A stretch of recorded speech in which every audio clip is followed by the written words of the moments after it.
ሰላም ተመልካቾቻችን፣ እንኳን ወደ ኢትዮጵያ ታሪክ ቻናል በደህና መጡ። ዛሬ ስለ አንድ ጥንታዊና ሚስጥራዊ ታሪክ መንግስት በዝርዝር እንናገራለን። የዳማት መንግስት። ይህ መንግስት ከክርስቶስ ልደት በፊት ከ980 እስከ 400 ዓመታት በሰሜን ኢትዮጵያ በትግራይ ክልል እና ኤርትራ ግዛቶች ውስጥ ነበር። የዳማት የኢትዮጵያ ታሪክ መሰረት እና የአክሱም ኢምፔር ቀዳሚ ተደርጎ ይቆጠራል። በዚህ ቪዲዮ ውስጥ የመንግስት ተመሰረተ ታሪክ፣ አውድ፣ ባህል፣ ኢኮኖሚ፣ ስነ ህንፃ፣ ውድቀትና ቅርስ በዝርዝር እንማማራለን። ይህ ቪዲዮ በተለይ ለተማሪዎች፣ ታሪክ ወዳጆች እና ለኢትዮጵያ ቅርስ ጥበቃ ለሚወዱ ሰዎች የተዘጋጀ ነው። እንጀምር።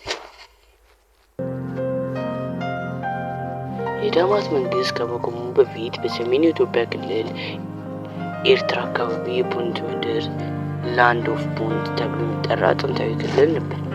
ይህ ክልል ከክርስቶስ ልደት በፊት ከ2500 ዓመታት ጀምሮ ከጥንታዊ ግብጽ ጋር ይናገር ነበር።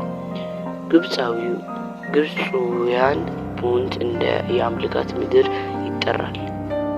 ምክንያቱም እዚህ የሚገኘው ዕጣን፣ ወርቅ፣ ጥርስ፣ ቀንድ እና ሌሎች ሀብት ይገኛሉ። በግብጽ ቤተ መቅደሶች ውስጥ የተገኙ ስዕሎች ይህን ንግድ ያረጋግጣል። ለምሳሌ በአዲሽ ፑስት ቤተ መቅደስ ውስጥ የፑንት ጉዞ ዝርዝር ተገልጿል። ከክርስቶስ ልደት በፊት በ10ኛው ክፍለ ዘመን ገደማ የዳማት መንግስት ተመሰረተ። ይህ መንግስት ኢትዮ-ሳቢያን ተብሎ ይጠራል፣ ምክንያቱም ከደቡብ አረቢያን ባህል ተጽዕኖ ተቀብሏል። አንዳንድ ተመራማሪዎች ይህን መንግስት በአካባቢ ህዝቦች ተመስርቶ ሳቢያን ተጽዕኖ በንግድና ጦርነት ወይም በቀኝ ግዛት በኩል ገብቷል ይላሉ። ሌሎች ደግሞ ሳቢያን ነጋዴዎች ወይም ቀኝ ገዢዎች በቀይ ባህር በኩል ተሻግረው ወጥተው ከአካባቢያቸው ህዝቦች ጋር ተቀላቀሉ ይላሉ። ይህ ተጽዕኖ በግዕዙ ጽሑፍ፣ ቤተ መቅደስና ስነ ህንፃ ውስጥ ይታያል። የዳማት መንግስት ተመሰረተ በቀይ ባህር ንግድና በአካባቢ ህዝቦች ተፈጥሯዊ እድገት ምክንያት ነበር። ዋናው ከተማው ዮፋ ነበር። ይህም በትግራይ ክልል ውስጥ ይገኛል። በውሃ ውስጥ የጨረቃ አምላክ ኢሉካ የተባለ ቤተ መቅደስ ተገንብቷል። ይህም እስከ ዛሬ ይቆያል።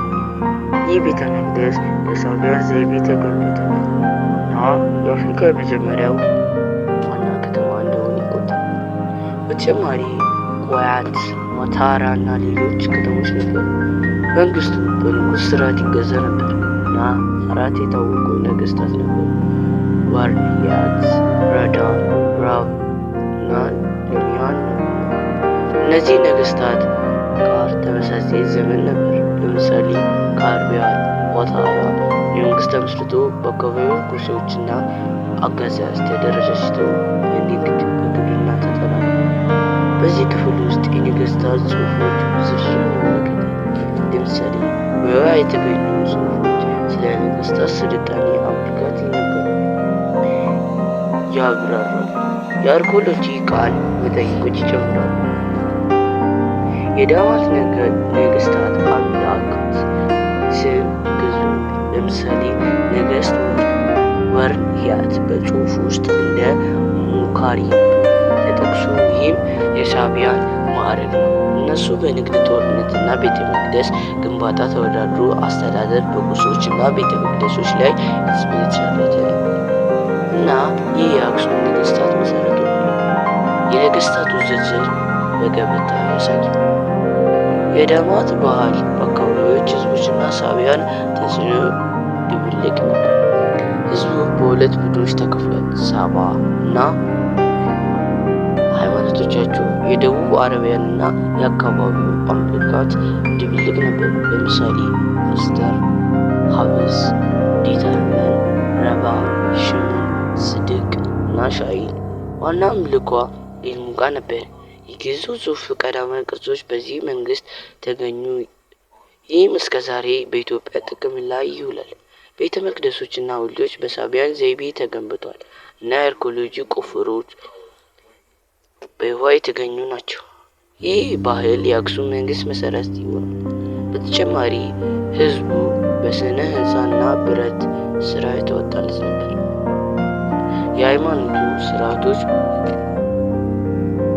የዳማት ኢኮኖሚ በግብርና ማዕድንና ንግድ ላይ የተመሰረተ ነበር።